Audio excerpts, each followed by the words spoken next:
Hello Anchor! So ayun nga, for today's video tayo ay mag-unbox ng ating biniling album ng Horizon. So it's my first time talaga na mag-invest sa isang pop group.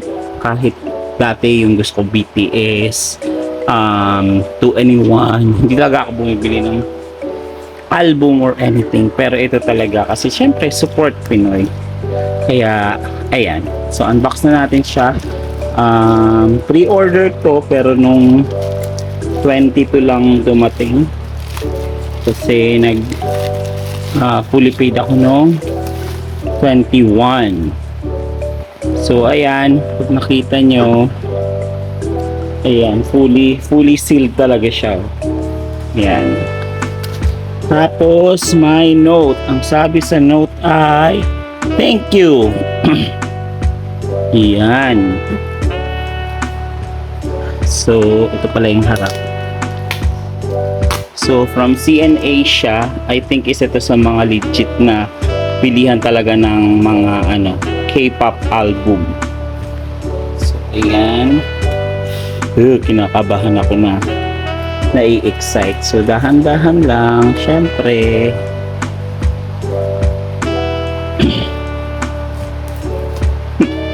Ngayon lang ako nagdahan-dahan sa pagbubukas talaga. Dati barubal lang sa pagbukas. Ayan na. Ayan na. Ayan na talaga. Wow! Ayan galing. Ayan na. Order level. Ayan.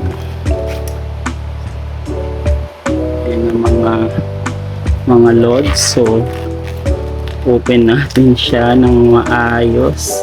Ingat lang, dapat parang sa mga comics, mint condition dapat. Kinaabahan ako, kinabahan. Yan na, balot na balot pa. Binili ko kasi yung tawag doon,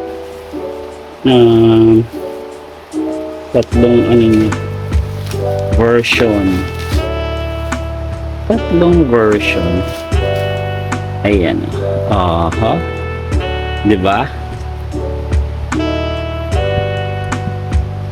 So itong ba to? Green, purple or blue, tapos purple. Actually CD laman yan, kaso ang problema paano paano yung tawag doon, yung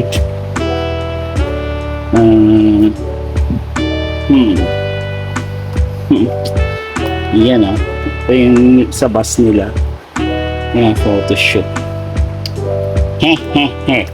So ayan, hello everyone. So ayun nga, for today's video ang ating gagawin ay itutuloy natin yung pag-unbox nung tawag doon, nung album na binili ko sa yung first album ng Horizon. Ito yung Friendship. So na-open ko na siya, yung pinaka-box, pero yung pinaka item is hindi pa. So binili ko pala siya dito sa ayan, CNA. Ayan. Kita nyo? Ayan yan. Tapos ito, parang malabo. Malabo. Tapos ito. Ayan. So, i-open natin siya at titingnan natin kung ano yung mga nakuha natin na mga, alam niyo na, mga kasama dito. Okay? So, ayun na nga mga lods, tayo ay mag-official review ng aking first album ever na binili sa tanang pagkabuhay ko na alam ko na yung K-pop.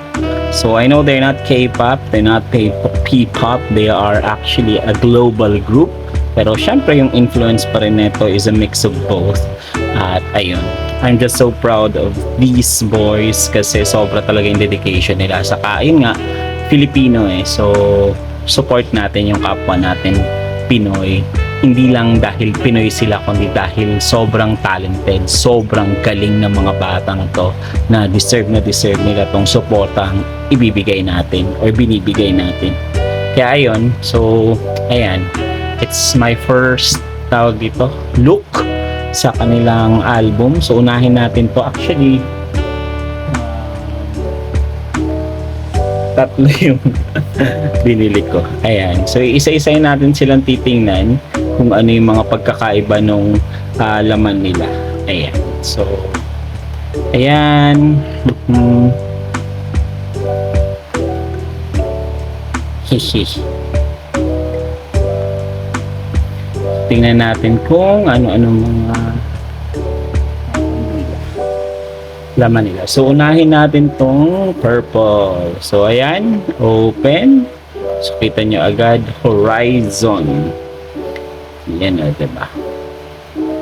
Horizon, sabi ng mga Mexicano. So parang sunset na colorful yung concept nito. Actually, parang magandang magpagawa ng ganito. Pero siguro magpapapayat muna ako. So ayan, kita niyo naman group picture nila. Si Kyler yung nasa gitna, Marcus, Kim, Vinci, Rayster, ay mali. Si Jeremy pala to.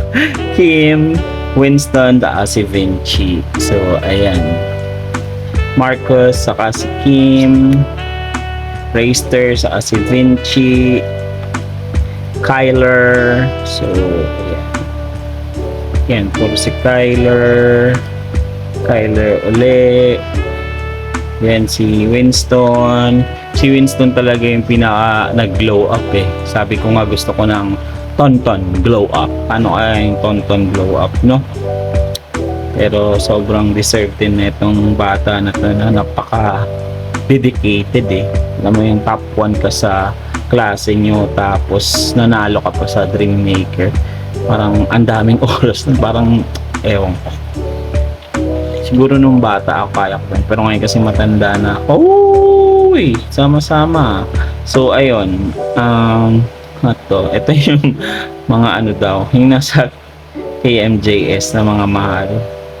So, Rayster, Jeremy, tapos Winston. Tapos ito yung nakalagay sa likod ng ano. Tapos, ayan. Ito yung message ni Rayster. Anchors, you always steal my heart. You always steal my heart. I think nasa lyrics yun ng kanta nila. Si Ann Rayster. Pangat ang boses ko. Pasensya niya yan. And si Tonton. Ayan. Diyan muna sila. Tuloy natin yung ano. Pag di ko maano. Baka masira. Yan, sino to? Marcus, Winston, Kyler, Kim, Kim uli. Uy, tapos ito yung ano yata, lyrics. Oo nga. Actually, napakinggan ko na halos lahat ng kanta. Ang hindi ko na lang napapakinggan dito is yung mga yung Bonnie and Clyde, Lightweight, itong Korean na to, Like a Fiction, Ready to Burn, Silhouette, Cost. Pero the rest of the songs, even the instrumentals, I was able to listen to it na kasi everyday ko talaga siya ini-stream sa Spotify. Siyempre, tulungan natin yung mga boys natin, no? Ayan. So, nakakagana din naman kasi yung mga kanta nila. And, ito. Wait lang. Sara muna natin. Ito, ano ba to? Uy. Poster. Uy, poster. Ayan. Hindi ko ko mapakita ng buo.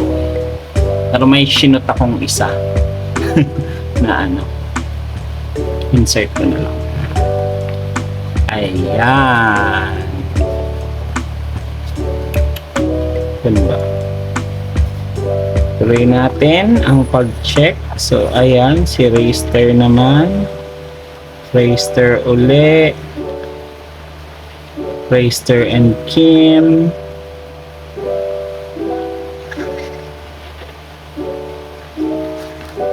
Rayster and Kim. Kuya Mo Vinci. Kuya Mo Vinci. Si Jeremy. Tongos yung ilong ni Jeremy ah. Sana all. Oh, yung magkuya. Kuya Vinci. Sa Jeremy oh, group photo. Yan. Kalimutan ko yung mga tawag-tawag sa kanila yung 2K, Bermuda Triangle. Tawa ko doon kay Winston eh. Yung Winston kayang mag-isa, Pineda. Siya lang kasi walang ano. Pero I think ngayon meron na siyang ano eh. Kai Stone ba yun? Yung Kyler Stone. Ewan ko ba sa mga fans? Pinag-ship yung mga idol nila. Wala naman ako mga ship dyan. Bakit din ang concept na ito. Ayan, parang gusto ko din ng ganitong ano. Oo, ayun, last part na. And then ayan, mga pasasalamat nila. Haba nung kay Kim. Oh, Marcos din, Vinci, Winston. Pinakamaikli yung kay Jeremy. Ayan. Ayan, tapos nandito yung CD. Ayan, CD. Tagal ko na hindi nakakita ng CD. Pero sana sa sunod din na CD, dapat yung, alam mo yung mga USB ano, ginaganon lang. Tapos card siya. Parang mas okay yun eh. No? Ayan. So, tapos na natin to. Next natin. Sorry. So, ayan na. Sa second album na tayo. O second version. So, ito naman parang, ano ba to? Student talaga yung ano nila. I think ito yung main banner nila or main photo na ginagamit sa mga promos nila. Ayan. Kasi nga, yung title track nila ay 16. So, ayun, pang student. So, ayan. Open na natin siya. Oh, ganda ng kulay nito. Horizon. Ayan. Tapos, group photo. Ayan, group photo uli. Parang masyadong, ano tawag dun sa Photoshop? Masyadong mataas yung kalimutan ko. Basta yun. Honestly, di ko trip yung pagka-edit dito. Parang hindi na natural masyado. Ayan, lalo na si Kyler. Parang nag-iba yung mukha niya dito sa shot na to.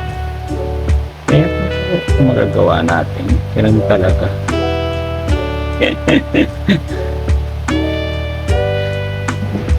Oh, si Sukra Marcos. Ayan. Sino to? Si Winston.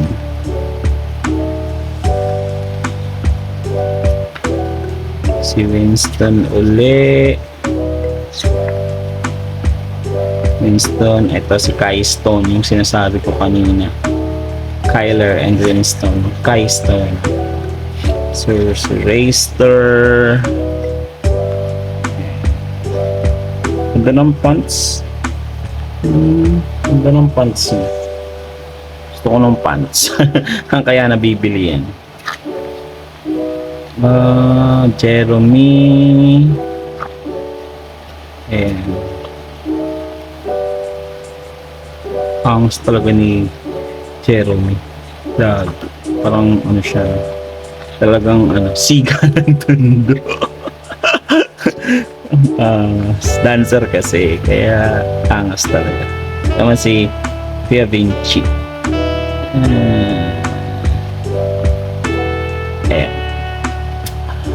nag-start yung Dream Maker, si Vinci talaga yung parang ano ko na makasama sa top 7 kasi sobrang galing niya. Parang tawag dun, wala ka nang hahanapin sa kanya eh. Parang alam mo yun, parang naka-destiny na talaga siyang manalo, mapasama. Oo, si ito, photocard ni Winston. Pag wala na akong pera, tapos sobrang sikat nila, ibebenta ko tong mga to. Yun bala yung purpose, kaya bumili ng hindi naman. Chawat-chawat lang yan. Tapos si Sukra, Marcus, grabe, bata pa nila, no? Uy, sino to? Oh, Raysta. Then, ayan, same lang din to kanina yung pinakita ko. Tapos, ito ba same lang din? Oo nga, same lang. Ayan. Mga ano, group picture. Si Kuya saka si Bunso. Si Vinci saka si Kyler. Hindi ko nagigets yung ano, yung anak ni Vinci sa ni Kyler. Nababasa ko lang sa group. Ayan. Tas ito pare-pareho. Ay, hindi. Iba. Uy. Angas. Kahit nagpapakit siya, maangas pa rin. Hindi siya ano talaga. Hindi nawawala yung kaangasan niya. Si Marcus yan, para siyang ano dito, prinsipe. Daming picture ng Macmay Yan. Gusto ko din ng photoshoot. Ayun, pare-pareho lang. Same lang yata. Masasalamat. Haba. Ayan. Ito, iba din kulay nung CD. Ayan, kanina purple. Ito green. So, ayan, natapos na natin siya. Next naman tayo. So, ayun, next tayo ng i-review. Ito namang purple ba to? Purple. So, ayan siya. Tapos, ito siya sa likuran. Ayan, simulan na natin. Let's start.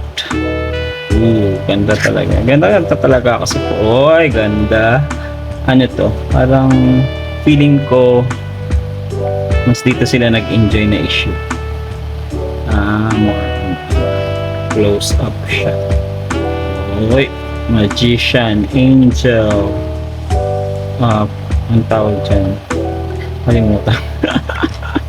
Parang alam niya yung ano, high school or college pa yun. Di ba pag graduation pic, may concept ka ng creative mo na gusto mong gawin. Parang ganun yung dating. Ayan, college pala, hindi high school. Parang wala namang ganun sa Rayster and Kyla. Kyler. Ganda na kalapati. Si ano to, Fantastic Beast. Fantastic Beast. Nag-dimples niya. Kita ang ganda kasi parang natural yung mga tawa nila. Diba? Parang hindi pinilit. Si Kim. Mga solid dyan. Solid. Pala. Solid. Ayan. Harapan ako ng Vinci. Ito, gusto ko yung eyes dito na Vinci. Pangas. Ito na may buwan. Kyla. Kyla na talagang tawag ko kasi nabasa ko dun sa isang Korean comment at translate ko, nakalagay Kyla. Kyler pala. Kim. Ayan. So, angas na talaga. Wala talagang photoshoot na hindi. Ayan, tinan mo. Kahit nakasmile siya yung mata niya, ang angas pa rin. Di ikaw na boy. Lupit mo eh. Cute na itong kay Marcos. Si Marcos talaga ano lang, cute. Maknay na maknay. Pero angas din yung kumalaw. Oh, speaking of Marcos. Raster, Tonton, saka si... Ang tawag doon? May palayaw si Raster eh. Parang Ton something din, Toto. Ayun, Toto, saka Tonton. So, Toton and Kyler. Oh, bunso. Gusto ko to. Gusto kong magpagawa ng ganito pag marami na akong pera. Saka pag payat na ako. Hehe, photoshoot din. Tapos lalagay ko din sa ganito. Tapos pamimigay ka. Kahit hindi ako artista. Alam niyo yun. Wala lang, trip lang. Siyempre mayaman ka, wala ka na magawa sa pera eh. So kung ano-ano lang. Ayan, ganda ng purple. Yan, ayun, ito din, iba din siya. Purple din. So, ayun. Ayun na nga, natapos na nating reviewin yung tatlo. Thank you so much for watching. At sana supportahan natin ang Horizon. Nalalapit na ang kanilang concert sa September 9 sa Araneta Coliseum. Marami pa pong ticket. Please buy your tickets now.